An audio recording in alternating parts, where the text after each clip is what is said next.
खेड तालुक्यातील लोटे येथील आध्यात्मिक वारकरी गुरुकुलाचे प्रमुख भगवान कोकरे महाराज पुन्हा एकदा गंभीर आरोपांच्या भोवऱ्यात सापडलेत। 2 दिवसांपूर्वी अल्पवयीन मुलीच्या तक्रारीनंतर निर्माण झालेल्या खळबळीला थंडावाही लागलेला नसताना आता आणखी एका अल्पवयीन मुलीने कोकरे महाराजांवर लैंगिक अत्याचाराचा नवा आरोप केलाय। या नव्या तक्रारीनंतर खेड पोलिसांनी कोकरे महाराज, त्यांचे सहकारी आध्यात्मिक शिक्षक प्रितेश कदम तसेच पीडित मुलीची आत्या रोहिणी वामन या तिघांविरुद्ध गुन्हा दाखल केलाय। ही धक्कादायक घटना 16 ऑक्टोबर 2024 ते 18 जून 2025 या कालावधीत लोटे येथील वारकरी गुरुकुलात घडल्याचं समोर आली आहे। मिळालेल्या माहितीनुसार पीडित मुलीने दिलेल्या जबाबात कोकरे महाराजांकडून धार्मिक शिक्षण आणि साधनेच्या नावाखाली तिच्यावर लैंगिक अत्याचार करण्यात आल्याचा उल्लेख आहे। या प्रकरणात प्रितेश कदम आणि रोहिणी वामन यांच्या सहभागाचाही आरोप तिने केलाय। या आधारावर खेड पोलिसांनी संबंधित तिघांविरुद्ध BNS कलम 64(2)(1), 65, 351(3), 35 तसेच पॉक्सो कायदा 2012 चे कलम 4 आणि 8 अंतर्गत गुन्हा नोंदवला आहे।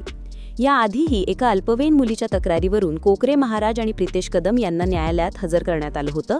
त्यांना 2 दिवसांची पोलीस कोठडी सुनावण्यात आली होती।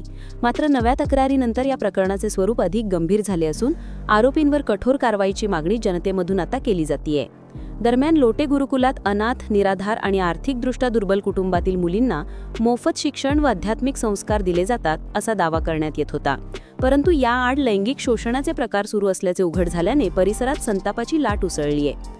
स्थानिक नागरिक आणि सामाजिक संघटनांकडून या संपूर्ण प्रकरणाची उच्चस्तरीय चौकशी करण्याची तसेच गृहमंत्र्यांनी स्वतः हस्तक्षेप करून सत्य परिस्थिती उघड करावी अशी जोरदार मागणी आता होतीये। लोटे गुरुकुल प्रकरण आता केवळ स्थानिक नव्हे तर राज्य पातळीवर चर्चेचा विषय ठरत असून या संपूर्ण प्रकरणाच्या तपासावर सर्वांचे लक्ष केंद्रित झालंय।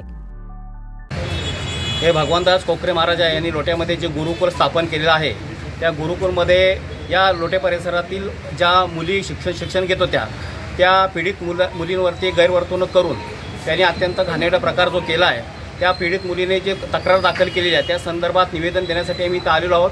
पोलिसांचं सुद्धा अभिनंदन आहे की त्यांनी ही घटना त्वरित त्या घटनेचं गांभीर्य लक्षात घेऊन त्या भगवंतास कोकरेवरती कडक ॲक्शन घेतलेली आहे, त्यांना अटकसुद्धा केलेली आहे आणि पोस्को अंतर्गत त्याच्यावरती गुन्हा दाखल केलेला आहे। मला या बाबतीत अभिनंदन करायचं आमचे खोपकर साहेब जे पुलवंडीचे वकील आहेत, त्यांनी सुद्धा ह्या विषयामध्ये पीडित मुलीच्या वडिलांना आधार देऊन कोणती प्रकारची बिदागी न घेता त्या वडिलांना आधार देऊन त्याच्यावरती सगळे जे लागलेले सपोर्ट आहे तो पूर्ण सपोर्ट त्यांनी केलेला आहे। त्यांचं सुद्धा मी अभिनंदन करतो।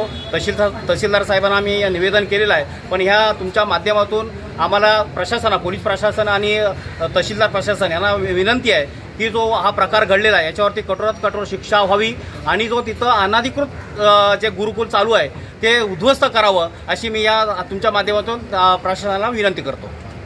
आपल्या खेड शहरात जे झालेलं आहे ते निंदनीय आहे, लक्षात घ्या।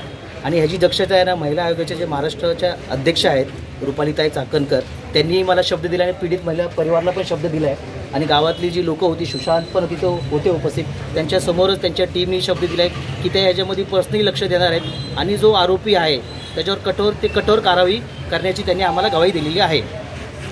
अशाच नवनवीन घडामोडी पाहण्यासाठी 24 न्यूज चॅनलला आत्ताच सबस्क्राईब करा, शेअर करा आणि बेल आयकॉनला प्रेस करायला विसरू नका। आणि हो, तुमची प्रतिक्रिया देखील कॉमेंट बॉक्समध्ये नोंदवा।